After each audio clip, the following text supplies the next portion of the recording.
Well बावलो, कैसे हो। आज बात सिर्फ एक फाइट की नहीं होने वाली है, आज बात होने वाली है स्टारलाइट के उस टर्निंग पॉइंट की जहां से उसका पूरा कैरेक्टर एक नई डायरेक्शन में शिफ्ट होता दिख रहा है। क्योंकि अब तक हमने एनी को एक ऐसी हीरो के रूप में देखा जो पावर्स होने के बावजूद भी अपनी ह्यूमैनिटी को पकड़ के रखती है, जो दूसरों को बचाने के लिए लड़ती है, ना कि मारने के लिए। लेकिन अब सिचुएशन चेंज हो चुकी है। अब सवाल ये नहीं है कि सही क्या है, सवाल ये है कि वो कितनी दूर जा सकती है। और शायद तुमने नोटिस भी किया होगा, इस एपिसोड में एनी ने जो डिसीजन लिया वो सिर्फ एक रिएक्शन नहीं था, वो एक सिग्नल था फ्यूचर का। एक ऐसा फ्यूचर जहां हो सकता है स्टारलाइट डिस्ट्रक्शंस के रास्ते पर खड़ी नजर आए। और ये सुनने में जितना शॉकिंग लगता है उतना ही लॉजिकली बिल्ड भी हो रहा है। So what's the plan? लेकिन ये सब स्टार्ट कहां से हुआ? एक गलती से, एक रॉन्ग टारगेट से और एक ऐसे मोमेंट से जहां कंट्रोल कंप्लीटली लूज हो गया। और यहीं से एंट्री होती है सिंडी की। अब जो मोमेंट हमने देखा जहां सिंडी ने मैवरिक को मार दिया सरफेस पे, वो एक ब्रूटल किल लगता है, लेकिन असली कहानी थोड़ी अलग है। सिंडी का टारगेट मैवरिक नहीं था, वो ह्यूही को मारना चाह रही थी। तो अब तुम खुद सोचो, एक ऐसी सूप जिसके पास इतनी स्ट्रॉन्ग टेलीकाइनेटिक पावर है, वो बिना टच के इंसान को क्रश कर सकती है, एक्सप्लोड कर सकती है, लेकिन एक बेसिक लिमिटेशन यहाँ आती है, वो देख क्या रही है। और यहाँ प्रॉब्लम सिंपल थी, इनविजिबल थी, बिल्कुल अपने फादर ट्रांसल्यूसेंट की तरह। कौन? मैवरिक। सिंडी को लगा उसके सामने ह्यूही खड़ा है और उसने जो अटैक लॉन्च किया वो सीधा मैवरिक पे लैंड कर गया। मतलब ये किल इंटेंशनल नहीं था, ये एक एक्सीडेंटल कैजुअलिटी थी। और यही चीज इस सीन को और डार्क बना देती है, क्योंकि अगर तुम सिचुएशन को उल्टा देखो, मैवरिक एक्चुअली ह्यूही से रिवेंज लेने आया था, लेकिन एंड में वो खुद एक ऐसी फाइट में मर गया जहां वो मेन टारगेट भी नहीं था। और यहाँ एक चीज समझ लो, ये वर्ल्ड जहां सूप्स एग्जिस्ट करते हैं वहां पावर का मतलब कंट्रोल नहीं होता, जो मैं बार बार बोलते आ रहा हूं इस वीडियो में। क्योंकि शो मेकर यही चीज बार बार हमें दिखाना चाह रहे हैं और रियलाइज कराना चाह रहे हैं कि पावर ही कंट्रोल नहीं होता। सिंडी पावरफुल है लेकिन कंट्रोल नहीं है, और जब अनकंट्रोल पावर एक्टिवेट होती है विक्टिम्स रैंडम हो जाते हैं। लेकिन असली शौक यहाँ नहीं था, असली शौक था स्टारलाइट का डिसीजन। जब एनी ने सिंडी का नेक स्नैप किया, वो सिर्फ एक सेव द डे मोमेंट नहीं था, ये एक कैरेक्टर ब्रेक था। क्योंकि अगर तुमने पूरी जर्नी फॉलो किया है तो एनी कभी भी इजिली किसी को नहीं मारती है, वो हेजिटेट करती है, वो एक मोरल लाइन मेंटेन करती है। लेकिन यहाँ no hesitation, no second thought, सीधा किल। क्यों? क्योंकि उस मोमेंट में उसने क्या फील किया, उसे लगा कि ह्यूही मर चुका है, दैट्स व्हाई। और जब उसका बिगेस्ट फियर रियलिटी बनने लगता है तो ऐसे में इंसान डिसीजन नहीं ले पाता है, रिएक्शन देता है। और ये रिएक्शन सिंडी की डेथ बन गया। अब थोड़ा एनी के माइंडसेट में घुसते हैं। पिछले एपिसोड में ही उसने ये बोला था, यानी एनी ने, कि वो अपने लोगों को प्रोटेक्ट नहीं कर पा रही है, और यहाँ ऑलमोस्ट ह्यूही मर ही चुका था। तो अब एनी के अंदर अब दो चीजें चल रही होंगी, मे बी गिल्ट और फियर। और जब ये दोनों एक साथ आते हैं, इंसान या तो टूट जाता है या डेंजरस बन जाता है, खौफनाक। और एनी अब डेंजरस जोन में एंट्री कर रही है, लेकिन टूट भी रही है।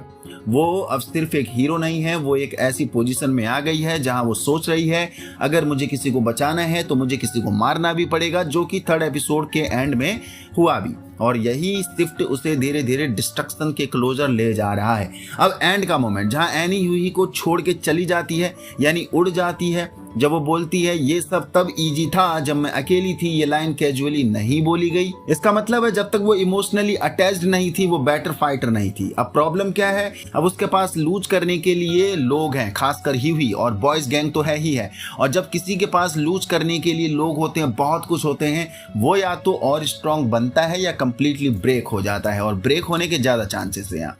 एनी अभी इन दोनों के बीच में फंस गई है, बट ब्रेक की जगह ज्यादा शिफ्ट है। वो ह्यूही से दूर जा रही है क्योंकि वो उस पॉसिबिलिटी का सामना ही नहीं करना चाहती, यानी ह्यूही की डेथ या फिर किसी भी बॉयज मेंबर गैंग की डेथ। क्योंकि सिंडी ने ऑलमोस्ट करके दिखा ही दिया था, उसने एनी को वो फ्यूचर दिखा दिया जिससे वो बचना चाहती है। अब यहाँ से स्टोरी एक डेंजरस डायरेक्शन में जा रही है। एनी फास्ट डिसीजन ले रही है, इमोशन सप्रेस कर रही है और एक्सट्रीम मेजर्स एक्सेप्ट कर रही है। और सबसे बड़ा पॉइंट, वो अपनी डेथ को भी एक्सेप्ट कर चुकी है। वो सूप वायरस यूज करने को रेडी है, जो हमने देखा खुलेआम बिली बुचर का साथ निभा रही है। उसे मालूम है कॉन्सिक्वेंसेस क्या हो सकते हैं, वो भी मारी जा सकती है, बट उसने एक्सेप्ट कर लिया, चाहे इसमें वो खुद भी मर जाए। ये एग्जैक्टली वही माइंडसेट है जहां ऑपरेट करता है। तो क्या फ्यूचर में एनी और बुचर एक ही साइड पे आ सकते हैं? यस, अभी भी चल ही रहे हैं, स्ट्रॉन्ग पॉसिबिलिटी है कि साथ में ही रहेंगे। लेकिन यहाँ एक वीकनेस भी क्लियर हो गई है। ह्यूही चाहे एनी उससे दूर चली जाए, लेकिन रियलिटी ये है कि ही उसका इमोशनल एंकर है। और अगर होमलैंडर या कोई और विलेन इस वीकनेस को समझ गया तो गेम कंप्लीटली फ्लिप हो सकता है। वैसे होमलैंडर को पता ही है कि ही बहुत इंपॉर्टेंट है स्टारलाइट के लिए। अब थोड़ा कॉमिक साइड टच करते हैं केयरफुली। स्टारलाइट कॉमिक्स में भी मोरली कॉन्फ्लिक्टेड कैरेक्टर रही है। उसने भी काफी ट्रॉमा फेस किया है, सिस्टम के अगेंस्ट खड़ी हुई है, लेकिन जो एक्सट्रीम इमोशनल ब्रेकडाउन, ये इंस्टेंट किल वाला शिफ्ट है, वो शो का अपना एवोल्यूशन ज्यादा लगता है। मतलब मे बी कॉमिक्स से इंस्पिरेशन ली गई होगी, लेकिन शो ने इसे और ग्राउंडेड और इमोशनल बना दिया है। अब बात करते हैं सिंडी की। ऑनेस्टली इसका डायरेक्ट कॉमिक काउंटर पार्ट इतना क्लियरली डिफाइंड नहीं है वहां जितना मुझे याद आता है। सिंडी जैसा एग्जैक्ट कैरेक्टर कॉमिक्स में उस फॉर्म में नहीं मिलता जो हमें यहाँ देखने को मिला। तो मे बी ये एक लूजली इंस्पायर्ड या कंप्लीटली ओरिजिनल क्रिएशन भी हो सकती है। उसकी टेलीकाइनेटिक पावर्स का कॉन्सेप्ट कॉमिक्स में एग्जिस्ट करता है, लेकिन सिंडी का अनस्टेबल और लैब एक्सपेरिमेंट वाला एंगल ये शो का अपना वर्जन लगता है। और उसका इतना सडन एंड ये भी एक मैसेज देता है, इस वर्ल्ड में पावरफुल होना सर्वाइवल गारंटी नहीं है। सो इतनी राम कथा के बाद फाइनल चीज समझते हैं, ये एपिसोड एक सेटअप है एंड गेम के लिए। एनी का transformation emotionally detached, morally flexible और सेल्फ सैक्रिफिशियल, ये सब इंडिकेट करता है कि फाइनल फाइट में वो मेजर रोल प्ले करेगी। लेकिन साथ ही उसका और ह्यूही का रिलेशनशिप अब सेफ जोन में नहीं है। या तो ये और स्ट्रांग होगा या कंप्लीटली ब्रेक हो सकता है। ब्रेक की तरफ ज्यादा शिफ्ट हो रहा है। बाकी स्टारलाइट जेनवी के कैरेक्टर के साथ दमदार एंड गेम सेट कर सकती है, खासकर अपनी मैरी मुरो के साथ। और बहुत हद तक चांसेस हैं कि मैरी मुरो के साथ मिलकर स्टारलाइट सीधा होमलैंडर को टेक डाउन करने की कोशिश करेगी। सो अब तुम बताओ, क्या एनी का ये डार्क शिफ्ट उसे स्ट्रॉन्गर बनाएगा या उसे तोड़ के रख देगा? और अगर कल को चॉइस आए, होमलैंडर को खत्म करना है या ह्यूही को बचाना है, एक चॉइस होगी उसके पास। क्या स्टारलाइट दोनों कर पाएगी या किसी एक को खोना पड़ेगा?